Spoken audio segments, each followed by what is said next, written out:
ओम नमो भगवते वासुदेवाय नमः। ओम नमः शिवाय। नमस्कार प्रिय भक्तगणों, आप सभी को जीवित पुत्रिका यानी जितिया व्रत की हार्दिक शुभकामनाएं। आज माताएं और बहनें अपने बच्चे के दीर्घायु के लिए जीवित पुत्रिका व्रत यानी कि जितिया व्रत रखेंगी और भगवान जी मुतवाहन की विधि विधान से पूजा करके व्रत करने का संकल्प लेंगी। हर साल आश्विन मास के कृष्ण पक्ष की 7वीं वृद्धा अष्टमी तिथि में यह व्रत किया जाता है। इस व्रत में भगवान जी मुतवाहन की पूजा होती है और उनकी व्रत कथा का पाठ किया जाता है। मान्यता है कि इस कथा का पाठ करने से आपके बच्चों की आयु लंबी होती है और साथ ही उनके जीवन राजा के समान बीतता है। तो चलिए इस पावन और पवित्र अति दुर्लभ जीवित पुत्रिका व्रत के कथा का श्रवण करते हैं। एक बार नौमिषारण्य के निवासी ऋषियों ने संसार के कल्याणार्थ सूत जी से पूछा, हे सूत, कराल कली काल में लोगों के बालक किस तरह दीर्घायु होंगे सो कहिए। सूत जी बोले, जब द्वापर का अंत और कलयुग का आरंभ था, उसी समय बहुत सी शोकाकुल स्त्रियों ने आपस में सलाह की थी कि क्या इस कलयुग में माता के जीवित रहते पुत्र मर जाएंगे। जब वे आपस में कुछ निर्णय नहीं कर सकी तब वे गौतम जी के पास पूछने के लिए गई। जब उनके पास पहुंची तो उस समय गौतम जी आनंद के साथ बैठे थे। उनके सामने जाकर उन्होंने मस्तक झुकाकर प्रणाम किया। तदंतर स्त्रियों ने पूछा, हे प्रभु, इस कलयुग में लोगों के पुत्र किस तरह जीवित रहेंगे। इसके लिए कोई व्रत या कोई तप हो तो कृपा करके बताइए। इस तरह उनकी बात सुनकर गौतम जी बोले, आपस में मैं वही बात कहूँगा जो मैंने पहले से सुन रखा है। गौतम जी ने कहा, जब महाभारत युद्ध का अंत हो गया और द्रोण पुत्र अश्वत्थामा के द्वारा अपने बेटों को मरा देखकर सब पांडव बड़े दुखी हुए, तो पुत्र के शोक से व्याकुल होकर द्रौपदी अपनी सखियों के साथ ब्राह्मण श्रेष्ठ धौम्य के पास गई और उसने धौम्य से कहा, हे विपेंद्र, कौन सा उपाय करने से बच्चे दीर्घायु हो सकते हैं, कृपया करके ठीक ठीक कहिए। धौम्य बोले, सतयुग में सत्य वचन बोलने वाला, सत्य आचरण करने वाला समदर्शी जी मुतवाहन नामक एक राजा था। एक बार वह अपनी स्त्री के साथ अपने ससुराल में गया और वहीं रहने लगा। एक दिन आधी रात के समय पुत्र के शोक से व्याकुल कोई स्त्री रोने लगी, क्योंकि वह अपने बेटे के दर्शन से निराश हो चुकी थी। उसका पुत्र मर चुका था। वह रोती हुई कहती थी, हाय मुझ बूढ़ी माता के सामने मेरा बेटा मरा जा रहा है। उसका रुदन सुनकर राजा जी मुतवाहन का तो मानो हृदय विदीर्ण हो गया। वह तत्काल उस स्त्री के पास गया और उससे पूछा, तुम्हारा बेटा कैसे मरा। बूढ़ी माता ने कहा, गरुड़ प्रतिदिन आकर गांव के लड़कों को खा जाता है। इस पर दयालु राजा ने कहा, माता अब तुम रो मत, आनंद से बैठो, मैं तुम्हारे बच्चे को बचाने का यत्न करता हूँ। ऐसा कहकर राजा उस स्थान पर गया जहाँ गरुड़ आकर प्रतिदिन मांस खाया करता था। उसी समय गरुड़ भी उस पर टूट पड़ा और मांस खाने लगा। जब अतिशय तेजस्वी गरुड़ ने राजा का बायां अंग खा लिया तो झटपट राजा ने अपना दाहिना अंग फेर कर गरुड़ के सामने कर दिया। यह देखकर गरुड़ जी ने कहा, तुम कोई देवता हो, तुम कौन हो, तुम मनुष्य तो नहीं जान पड़ते। अच्छा अपना जन्म और कुल बताओ। पीड़ा से व्याकुल मन वाले राजा ने कहा कि हे पक्षीराज, इस तरह के प्रश्न करना व्यर्थ है। तुम अपनी इच्छा भर मेरा मांस खाओ। यह सुनकर गरुड़ रुक गए और बड़े आदर से राजा के जन्म और कुल की बात पूछने लगे। राजा ने कहा, मेरी माता का नाम है सब्या और मेरे पिता का नाम शालिवाहन है।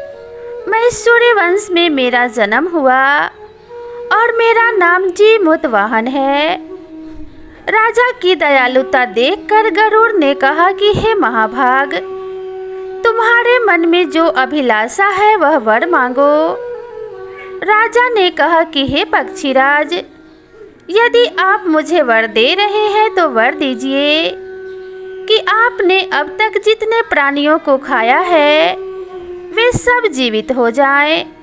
हे स्वामिन, अब से आप यहाँ बालकों को न खाएं और कोई ऐसा उपाय करें कि जहाँ जो उत्पन्न हो वे लोग बहुत दिनों तक जीवित रहें। धौम्य ने कहा कि पक्षीराज गरुड़ राजा को वरदान देकर स्वयं अमृत के लिए नागलोक चले गए। वहां से अमृत लाकर उन्होंने उन मरे हुए मनुष्यों की हड्डियों पर बरसाया। ऐसा करने से सभी लोग जीवित हो गए जिनको कि पहले गरुड़ ने खाया था।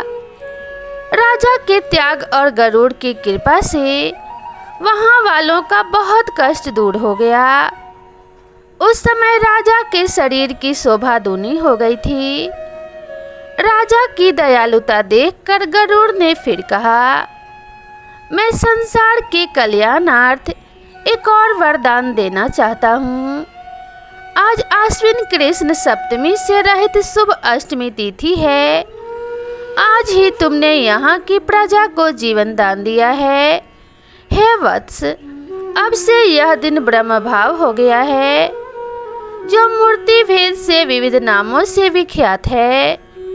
वही त्रैलोक्य से पूजित दुर्गा अमृत प्राप्त करने के अर्थ में जीवित पुत्रिका कहलाई है। सो इस तिथि को जो स्त्रियां उस जीवित पुत्रिका और कुश की आकृति बनाकर तुम्हारी पूजा करेंगी तो दिनों दिन तक उनका सौभाग्य बढ़ेगा और वंश भी बढ़ती रहेगी। हे महाभाग, इस विषय में विचार करने की आवश्यकता नहीं है।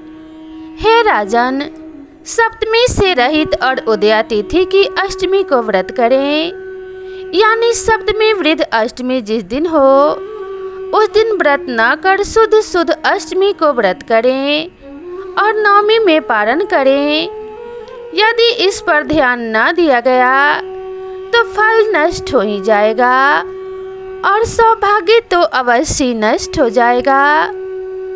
जीमूतवाहन को इस तरह का वरदान देकर गरुड़ बैकुंठ धाम को चले गए और राजा भी अपने पत्नी के साथ अपने नगर को वापस चले आए। धौम्य द्रौपदी से कहते हैं कि हे देवी, मैंने यह अतिशय दुर्लभ व्रत तुमको बताया है। इस व्रत को करने से बच्चे दीर्घायु होते हैं। हे देवी, तुम भी पूर्वोक्त विधि से यह व्रत और दुर्गा जी का पूजन करो तो तुम्हें अभिलाषित फल प्राप्त होगा। मुनिराज धौम्य की बात सुनकर द्रौपदी के हृदय में एक प्रकार का कौतूहल उत्पन्न हुआ और पूर्ववासिनी स्त्रियों को बुलाकर उनके साथ यह उत्तम व्रत किया। गौतम ने कहा, यह व्रत और इसके प्रभाव को किसी एक चील ने सुन लिया और अपनी सखी सियारन को बतलाया। इसके बाद पीपल वृक्ष की शाखा पर बैठकर उस चील ने और उस वृक्ष के खाते में बैठकर सियारिन ने भी यह व्रत किया। फिर वही चिल्ली किसी उत्तम ब्राह्मण के मुंह से यह कथा सुन आई और पीपल के खोते में बैठी हुई अपनी सखी को सुनाया। सियारिन ने आधी कथा सुनी थी कि उसे भूख लग गई और वह उसी समय शौच से भरे शमशान में जा पहुंची। वहां उसने इच्छा भर मांस का भोजन किया और चिल्ली बिना कुछ खाए पिए रह गई। सवेरा हो गया। सवेरे वह गौशाले में गई और वहां गौ का दूध पिया। इस तरह नवमी को उसने पारण किया। कुछ दिनों के बाद वे दोनों मर गई और अयोध्या में किसी धनी व्यापारी के घर में जन्मी। संयोग से उन दोनों का एक ही घर में जन्म हुआ, जिसमें सियारिन ज्येष्ठ हुई और चिल्ह छोटी। वे दोनों सभी शुभ लक्षणों से युक्त थी, इसलिए बड़ी लड़की काशीराज के और छोटी उसके मंत्री के साथ गृहपार्थ अग्नि के सामने विधि पूर्वक ब्याही गई। पूर्व जन्म के कर्म फल से वह मृगनयनी रानी हुई। जिस किसी भी संतान को उत्पन्न करती वह मर जाती थी, और पूर्व जन्म की बातों को स्मरण करने वाली मंत्री की पत्नी ने अष्ट वसुओं के समान तेजस्वी 8 बेटे को जन्म दिया और सभी जीवित रह गए। अपनी बहन के पुत्रों को जीवित देखकर ईर्ष्यावश राजपत्नी ने अपने स्वामी से कहा कि यदि तुम मुझे जीवित रखना चाहते हो तो इस मंत्री के भी पुत्रों को उसी जगह भेज दो जहां मेरे बेटे गए हैं, अर्थात इन्हें मार डालो। यह सुनकर राजा ने उस मंत्री के पुत्रों को मारने के लिए कई प्रकार के उद्योग किए, पर मंत्री पत्नी ने जीवित पुत्रिका के पुण्य बल से बचा लिया। एक दिन राजा ने अपने आदमियों से उन पुत्रों का सिर कटवाकर पिटारी में रखवाया, और वह पिटारी उनकी माता मंत्री पत्नी के पास भेज दिया। किंतु वे 8 सिर बेशकीमती हीरे जवाहरात हो गए, और भले चंगे वे 8 लड़की अपने माता के पास चले गए। उनको जीवित देखकर राजपत्नी को बड़ा विस्मय हुआ। अंत में वह मंत्री की पत्नी के पास आई और उसने पूछा, हे बहन, तुमने कौन सा ऐसा पुण्य किया है जिससे बार बार मारे जाने पर भी तुम्हारे बेटे नहीं मरते? इस पर मंत्री की पत्नी ने कहा, पूर्व जन्म में मैं चिल्ह थी और तुम सियारिन। हमने और तुमने साथ साथ जीवित पुत्रिका का व्रत किया था। तुमने व्रत के नियमों का भली भांति पालन नहीं किया था और मैंने किया था। इसी दोष से हे बहन, तुम्हारे बेटे नहीं जीते। ओ राजरानी, अब भी तुम उस जीवित पुत्रिका का व्रत करो तो तुम्हारे बेटे दीर्घायु होंगे। मैं तुमसे सच सच कह रही हूँ। उसके कथन अनुसार रानी ने व्रत किया, तभी से उसके कई बेटे सुंदर और दीर्घायु होकर बड़े बड़े राजा हुए। सूत जी कहते हैं, सब प्रकार का आनंद देने वाला मैंने यह दिव्य व्रत बतलाया है। स्त्रियां चिरंजीवी संतान चाहती हैं तो विधि पूर्वक यह व्रत करें। जीवित पुत्रिका व्रत को करने से बच्चों को दीर्घायु प्राप्त होती है और सुख सौभाग्य में वृद्धि होती है। तो आपके बच्चों का सौभाग्य और दीर्घायु सदैव बना रहे, उन्हें लंबी आयु की प्राप्ति हो। इसी कामना के साथ आप सभी से विदा लेते हैं। मिलते हैं नई वीडियो में नई कथा और नई कहानी के साथ। तब तक के लिए राधे राधे।